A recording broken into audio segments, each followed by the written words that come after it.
आप सुन रहे हैं समाचार एजेंसी ऑफ इंडिया की साई न्यूज में ऑडियो बुलेटिन। नमस्कार, ये समाचार एजेंसी ऑफ इंडिया है।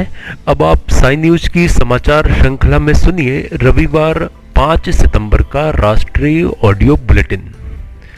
नरेंद्र मोदी सरकार के तीनों कृषि कानूनों का विरोध बढ़ता ही जा रहा है। एक लंबा समय बीत चुका है किसानों को धरना प्रदर्शन करते हुए, लेकिन अब तक इसका समाधान नहीं निकल पाया है। रविवार को एक बार फिर उत्तर प्रदेश के मुजफ्फरनगर में कृषि कानूनों के विरोध में किसानों की महापंचायत चल रही है। इसमें 15 राज्यों से हजारों किसान शामिल हुए। अगले वर्ष उत्तर प्रदेश विधानसभा चुनाव होने जा रहे हैं। भारतीय किसान यूनियन के नेता राकेश टिकैत लगातार कहते आ रहे हैं कि किसान इन चुनावों में भारतीय जनता पार्टी को जमकर सबक सिखाएंगे। मुजफ्फरनगर जाटलैंड का हिस्सा तो है ही, शहर के जिस जीआईसी ग्राउंड में महापंचायत चल रही है वह मुस्लिम बाहुल्य क्षेत्र है। महापंचायत के दौरान की एक तस्वीर वायरल हो रही है। इस फोटो में बस सवार प्रदर्शनकारी किसान हैं जिन्हें एक मुस्लिम शख्स जलपान करा रहा है। इस तस्वीर से पता चलता है कि 2013 में यहाँ जो भयानक दंगे हुए थे उसके जख्म अब भर गए हैं। जाट और मुस्लिमों का भाईचारा इन दंगों की भेंट चढ़ गया था, पर अब ऐसा लगता है कि मन के घाव धीरे धीरे भरने लगे हैं। जाटलैंड में किसानों के शक्ति प्रदर्शन के बीच यह सवाल भी उठने लगे हैं कि क्या राकेश टिकैत एक बार फिर जाट मुस्लिम पॉलिटिक्स साधने की कोशिश कर रहे हैं। पिछले दिनों उत्तर प्रदेश में एक कार्यक्रम के दौरान छत्तीसगढ़ के मुख्यमंत्री भूपेश बघेल के पिता नंद कुमार बघेल ने ब्राह्मण समाज को लेकर आपत्तिजनक टिप्पणी की थी। अब इस मामले में छत्तीसगढ़ पुलिस ने भूपेश बघेल के पिता नंद कुमार बघेल के विरुद्ध मामला दर्ज किया है। पिता के ऊपर मामला दर्ज होने पर प्रतिक्रिया देते हुए भूपेश बघेल ने कहा कि उनकी सरकार में कोई भी कानून के ऊपर नहीं है। दरअसल पिछले दिनों लखनऊ में आयोजित एक कार्यक्रम के दौरान छत्तीसगढ़ के मुख्यमंत्री भूपेश बघेल के पिता नंद कुमार बघेल ने ब्राह्मण समाज पर आपत्तिजनक टिप्पणी करते हुए कहा था कि वोट हमारा, राज तुम्हारा नहीं चलेगा। हम ब्राह्मणों को गंगा से वोल्गा भेजेंगे क्योंकि वे परदेशी हैं। जिस तरह से अंग्रेज लोग आए और चले गए, उसी तरह से ये ब्राह्मण लोग या तो सुधर जाएं या गंगा से वोल्गा जाने के लिए तैयार हों।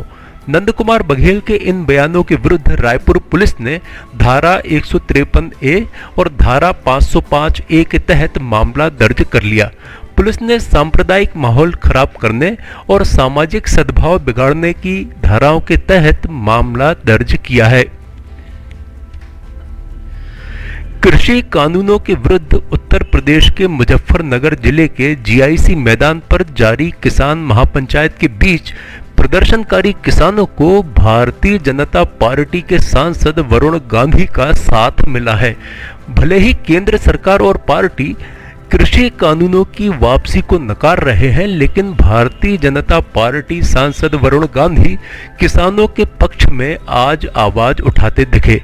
किसान महापंचायत के इतर रविवार को बीजेपी सांसद वरुण गांधी ने किसानों का दर्द समझने की अपील की है और कहा है कि वे अपने ही खून हैं और हमें उनका दर्द समझना होगा। पीलीभीत से भारतीय जनता पार्टी सांसद वरुण गांधी ने अपने आधिकारिक ट्विटर अकाउंट से ट्वीट कर कहा, मुजफ्फरनगर में आज प्रदर्शन के लिए लाखों किसान जुटे हैं। वे हमारा ही खून है। हमें उनके साथ फिर से सम्मानजनक तरीके से जुड़ने की आवश्यकता है। उनका दर्द समझें, उनका नजरिया देखें और जमीन तक पहुंचने के लिए उनके साथ काम करें। वरुण ने इसके साथ ही एक वीडियो भी ट्वीट किया है जो किसान महापंचायत का लग रहा है। किसानों का भारत बंद अब 25 सितंबर की बजाय 27 सितंबर को होगा। महापंचायत के दौरान किसान मोर्चा ने इस बात का ऐलान किया। गौरतलब है कि केंद्र द्वारा बनाए गए 3 कृषि कानूनों को वापस लेने के लिए किसान लगातार आंदोलन कर रहे हैं। लगभग 9 महीने से किसान दिल्ली बॉर्डर पर जुटे हुए हैं, लेकिन सरकार उनकी मांग पर ध्यान नहीं दे रही है। वहीं किसानों ने भी ठान लिया है कि वे अपनी मांग मनवा कर रहेंगे। इसके लिए किसानों ने 25 सितंबर को भारत बंद का ऐलान किया था, लेकिन रविवार को इस आंदोलन की तारीख बदलकर 27 सितंबर कर दी गई है। कांग्रेस पार्टी के पूर्व अध्यक्ष राहुल गांधी 2 दिन के जम्मू दौरे पर जाएंगे। वे 9 और 10 सितंबर को केंद्र शासित प्रदेश के जम्मू संभाग में रहेंगे। इस दौरान वे माता वैष्णो देवी के भवन में भी अपनी उपस्थिति दर्ज करवा सकते हैं। राहुल गांधी 1 महीने में दूसरी बार जम्मू कश्मीर जाएंगे। इससे पहले 10 अगस्त को उन्होंने कश्मीर संभाग में 2 दिन बिताए थे। इस दौरान उन्होंने गांदरबल में कश्मीरी पंडितों की आस्था के केंद्र खीर भवानी मंदिर के साथ हजरत बल दरगाह पर सजदा किया था। राहुल गांधी केंद्र शासित प्रदेश में ऐसे समय में सक्रिय हुए हैं जब वहां चुनाव को लेकर सुगबुगाहट आरंभ हो गई है। समाचारों के बीच में हम आपको यह जानकारी भी दे दें कि मौसम के अपडेट जानने के लिए समाचार एजेंसी ऑफ इंडिया के चैनल पर प्रतिदिन अपलोड होने वाले वीडियो अवश्य देखें। मौसम से संबंधित अपडेट मूलतः किसानों, निर्माण कार्य, यात्रा या समारोह आदि के लिए फायदेमंद साबित हो सकते हैं। समाचार एजेंसी ऑफ इंडिया के द्वारा अब तक मौसम के जो पूर्वानुमान जारी किए गए हैं वे 95 से 99% तक सही साबित हुए हैं। जलियांवाला बाग, इसकी एक ही कहानी है, यानी मौत की कहानी, जिसे देख, सुन और सोच हमारी रूह कांप जाए। और एक ही परिणति, 28 वर्ष बाद देश को हासिल आजादी। 13 अप्रैल 1919 दिन रविवार, बैसाखी का उल्लास। अमृतसर के जलियांवाला बाग में लोगों की भीड़ और रोलेट एक्ट का विरोध। शाम होते होते जनरल डायर आता है और सिपाहियों को फायर का ऑर्डर देता है। कहते हैं उस दिन लगभग 1000 भारतीय गोलियों से भून दिए गए। 101 वर्ष बाद भी जलियांवाला बाग मौत की उन निशानियों को लिए सांस ले रहा है, लेकिन अब बहुत कुछ बदल दिया गया है। अब बाग में दाखिल होने की गली से गुजरते हुए वो खौफ महसूस नहीं होता, न दीवार छूने पर हड्डियों में सिहरन होती है।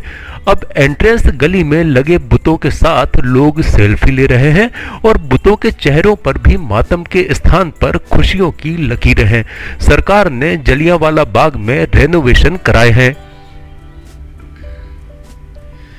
गुजरे जमाने की मशहूर अभिनेत्री और अभिनेता दिलीप कुमार की पत्नी सायरा बानो का हिंदुजा अस्पताल में उपचार करने वाले डॉक्टर नितिन गोखले ने एक इंटरव्यू में बातचीत के दौरान उनकी वर्तमान स्वास्थ्य स्थिति के बारे में बताया और कहा कि वे अब ठीक हैं।